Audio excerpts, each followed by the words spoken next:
Hey, what's up Kampala? What's up Uganda? Kansubire muli steady, kansubire muli bulungi.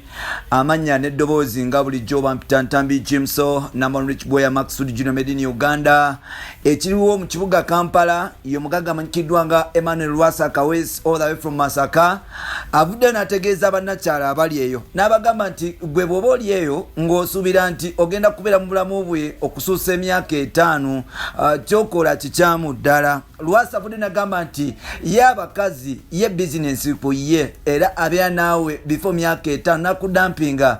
kubanga akyalaba bangi ate nga obwana bugenda maaso n'okuba nti bukula, obwana bugenda maaso n'okuba nti butukula, ebyana bigenda maaso n'okuba nti bisagala. So n'olwekyo ensonga gyawa agamba tasobola kustikinga ku mukazi omu kumala myaka 5 because abalala bangi abakyagala okuba nti bakolerwako emikolo. Omuntu asobola okwebuuza nti yi Lwasa kyakola kiki ekyo, kantu kyakakola emirimu,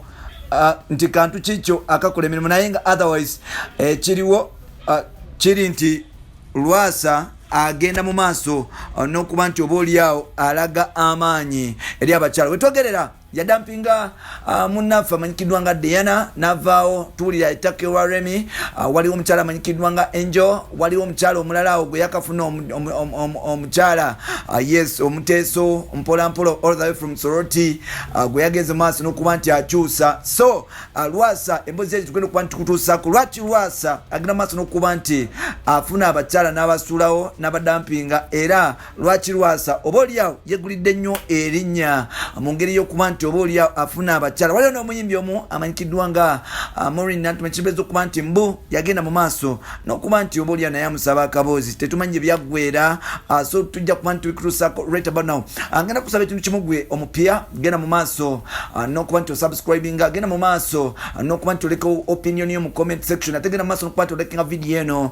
nawe asobole okuba nti okwata content n'omusharinga. Nkugamba nti big up on yourself. Ntumiddeko bakyali bange benna abali mu Kampala Uganda, abasinga otulaba bava wano, bakyali baffe abali e Dubai ne mukwata ekyokubiri, ne bakyali baffe abali e Saudi Arabia kogata, bakyali baffe abali e UK ne Kenya, be bantu abasinga okuba nti batulaba ku channel eno. So big up on yourself ng'oli mu nsi ezo, nkwagala nnyo. Amanya n'eddoboozi nga be nakugambye bampitantambi Jimso. Yes genda maaso n'okuba nti onoonyako wonna weyagala ku Twitter Jimso 16, ku Instagram kozesa Jimso 16 and ku TikTok Jimso 16, ku Facebook siriiko tononya ku Facebook yo siriiko jeje mikulu gyendiko. Katugende mu maaso ekiriwo mu kibuga Kampala. Omugaga abamu gwe muyita omugaga, nze simanyi bya bugaga bye because investment sesi zirina, naye ate sijjako kumuyita mugaga kubanga nze omuntu we mulaba nga spendinga sente mu bbala nga zikasuka nga abakyala bagenda mu maaso n'okuba nti buli abamwetanira nga si mulungi nnyo. Nja kukkiriza ekigambo kye bamuyita nti omugaga. Wetwogerera musajja mukulu amanyikiddwanga Lwasa avuddeyo n'ategeeza ensi naawe ali eyo amwepikira ng'oyagala mbu ogenda kufumba. Avudde n'abagamba nti okujjako ng'olina ekikyamu ku mutwe, okujjako ng'oba oliawo gwe kennyini gwe nakavundira eyavundira ku lujja nga waddiba ku lujja gwajja okujja ewe omulemezeemu ogambe nti ogenda mufumbira paka naye ebintu bye yagamba nti obufumbo bwe oba relationship ye eringa eri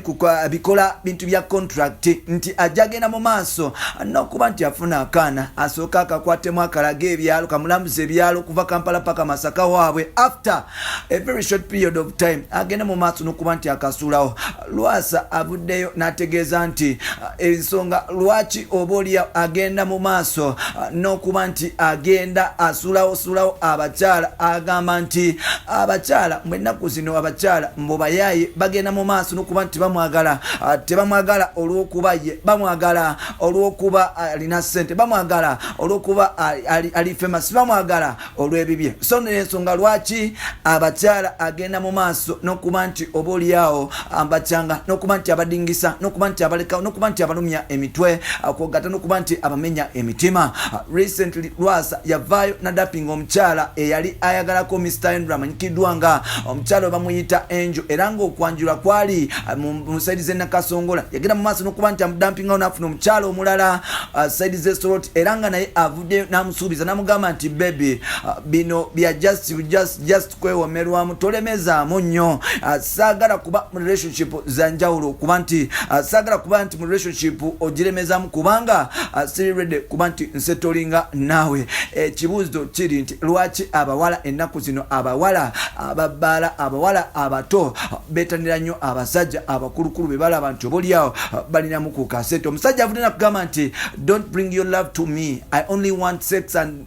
leave avudde namugamba nti gwe bw'obanga ojja ng'olowooza nti omukwano gwanyenda okuwa gwa ddala nazaala abaana mbalina abakyala bo owewaka mulina so njagala kuhavinga fun mpola mpola waliwo avudde nagamba nti obaolyawo Lwasa ensonga lwaki tagenda mu maaso nakuba nti awangaza abagundi abakyala abo abawala abato mbwe ensonga eriemu nti ekisooka ye alina akantumbo kalinga sausage mbo tasobola kuba nti obaolyawo amalako mbo tasobola kuba nti asobola okuba nti atula mutasobola kuba nti alina amaanyi agasobola okuba nti atwala omwana emasaka n'amukomyawo mutasobola kuba nti amutuuza embala omwana aba yakatuuka embala okuba nti asimululako kye bayitawo leewota ng'omusajja agwa nga bagamba nti obaolyawo Lwasa omusajja munafu nnyo mu nsonga z'amaka era nga Lwasa vudde n'abagamba nti abagamba ebyo byonna muli ku byabwe abuuze gwe yalozaako anankakasa mbwaba babuuzeko ku bawala bonna oba abakyala bonna begenda mu maaso n'okuba nti alozaako Lwasa yewanidde mu kikola avudde n'agamba nti nze nsobola okubikola byonna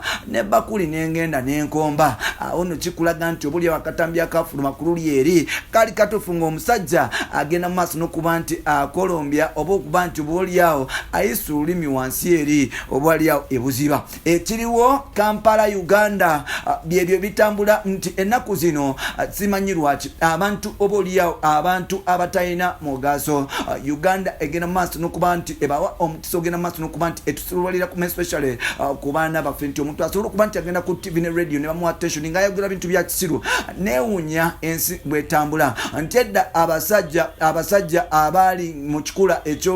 nga Lwasa abasajja mu myaka egyo beewanga ku bitiibwa balabanga bawala ba neighbor nga bawala abaabwe balabanga abawala nga babasaasira naye ate kikulumisa nti ennaku zino abasajja mu myaka 5 plus agenda kukaana akato n'agenda mu maaso n'okuba nti akakwana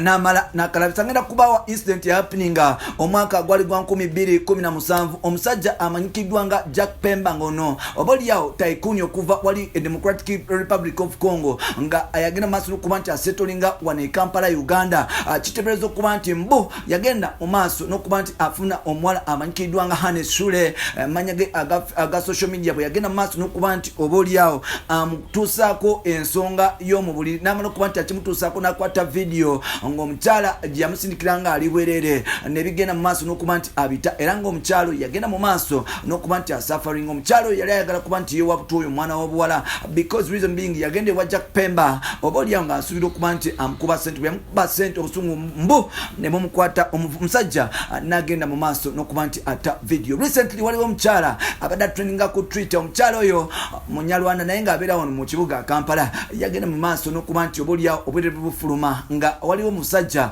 muna Kampala owetabu gagenda maaso okuba nti asindikira ka video nga yeyambudde engoye ngagenda maaso okuba nti akola ebintu obaolyawo alaga nabunya alaga omuntu wa wansi agenda maaso okuba nti ayo amulagako nga bwe yabala nga bwe yakula wansi awo mpola mpola agenda maaso okuba nti abimulaga bambi yagenze okuzuukuka nga abiri ku Twitter awe miranga negigenda maaso okuba nti gikuba jukira omwaka gwali gwa 2016 Zaluzinde agenda maaso okuba nti aswaluka era nga nsonga yemu bwe yagenda mu maaso n'okuba nti ebifaananyi bye bigenda maaso n'okuba nti bifuluma ng'omusajja Omunigeria yagenda mu maaso n'okuba nti abita mpola mpola era nga Desire Luzinda obaolyawo kino kyamuleetera okuba nti kimu affectinga mu career ye era nga ekitone kyafuuka ekitone bw'atyo n'ava ne music industry n'agenda